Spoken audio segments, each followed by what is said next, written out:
को भाई चुन्नी आई, नन्ही लाल चुन्नी आई, साथ में अपने कहानी लाई, प्यारी प्यारी कहानी लाई, दादी नानी की कहानी। अच्छो, हे भगवान, मुझे तो जुकाम हो गया। माँ ने मना किया था, फिर भी मैंने ठंडी में स्वेटर नहीं पहना और मुझे जुकाम हो गया। मैं आपके लिए बहुत अच्छी कहानी लेकर आई थी, लेकिन ये कहानी अब मैं नहीं सुनाऊंगी आपको। ये कहानी सुनाएगी हमारी टीचर दीदी। Thank you. नमस्कार बच्चों, मेरा नाम दिव्या है। आज हम लोग यहाँ पे इकट्ठे हुए हैं बहुत अच्छी सी कहानी सुनने के लिए। कहानियाँ तो बहुत सी सुनाई जाती हैं, लेकिन मैं आज आप लोग को एक ऐसी कहानी सुनाऊंगी जो मेरी दादी ने मुझे सुनाई थी, और ये कहानी मेरे गांव में घटित है। ये सच्ची घटनाओं पर आधारित कहानी है।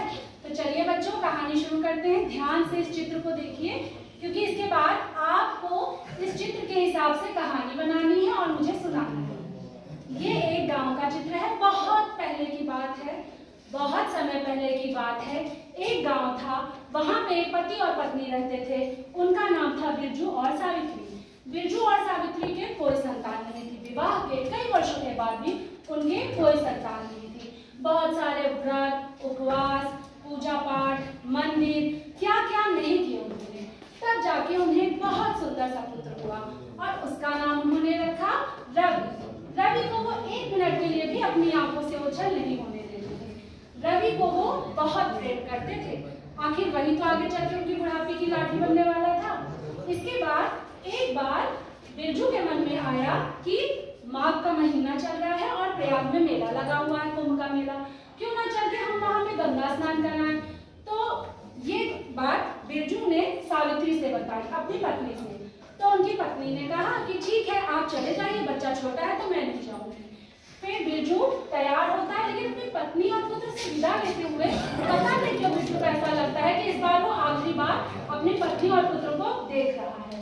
वो रेलवे स्टेशन पर जाता है माघ मेला में नहाने के लिए, लेकिन स्टेशन पे बहुत भारी भीड़ होती है। उसमें इतनी ज्यादा भीड़ होती है कि वो ट्रेन में चढ़ नहीं पाता और ट्रेन चल पड़ती है। चलती ट्रेन में चढ़ने की कोशिश करने में बिरजू का पैर फिसल जाता है और वो ट्रेन के नीचे आ जाता है। यहीं पे उसकी मृत्यु हो जाती है।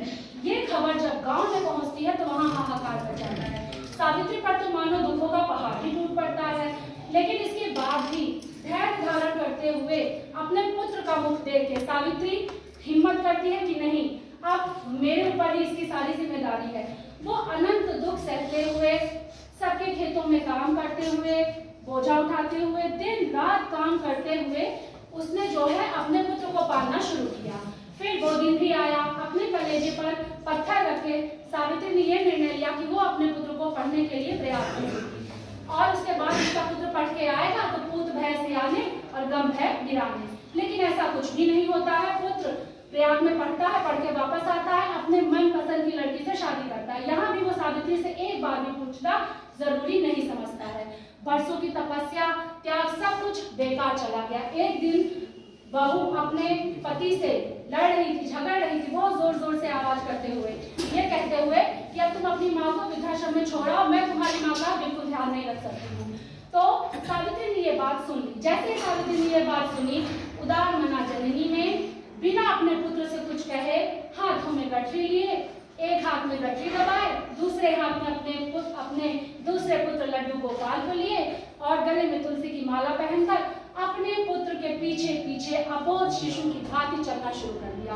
पुत्र ने माँ को वृद्धाश्रम में छोड़ दिया। होली, दिवाली, दशहरा सब कुछ है, सब बीत गए, नया साल भी बीत गया। रवि ने एक बार भी अपनी माँ की सुध नहीं ली। फिर एक दिन इतवार का दिन था, सभी लोग उठ गए थे। हर दिन सबसे पहले उठने वाली सावित्री, जो सुबह उठती थी, तुलसी में जल देती थी, लड्डू गोपाल की सेवा करती थी, वो नहीं उठी थी। बाकी वृद्धाश्रम के सारे बुजुर्ग उठ गए थे।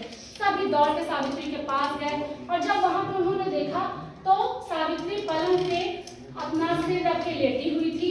हाथों में उसके एक फोटो थी जिसे उसने अपने सीने से लगा के रखा हुआ था। बगल में लड्डू गोपाल थे और उसकी बूढ़ी निस्तेज आंखें सिर्फ और सिर्फ दरवाजे की तरफ देख रही थी। न जाने किसका इंतजार कर रही थी। किसी ने हिलाया तो सावित्री का प्राणहीन शरीर एक और लुढ़क गया। सावित्री ये दुनिया छोड़कर जा चुकी थी। इसके बाद वृद्धाश्रम के लोगों ने घर पर खबर कराई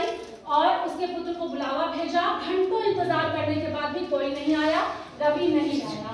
सबकी आंखें बोझिल हो चुकी थी, अर्थी उठाई गई और सावित्री को अंतिम विदाई दी गई। बुजुर्गों ने उन्हें अंतिम विदाई दी।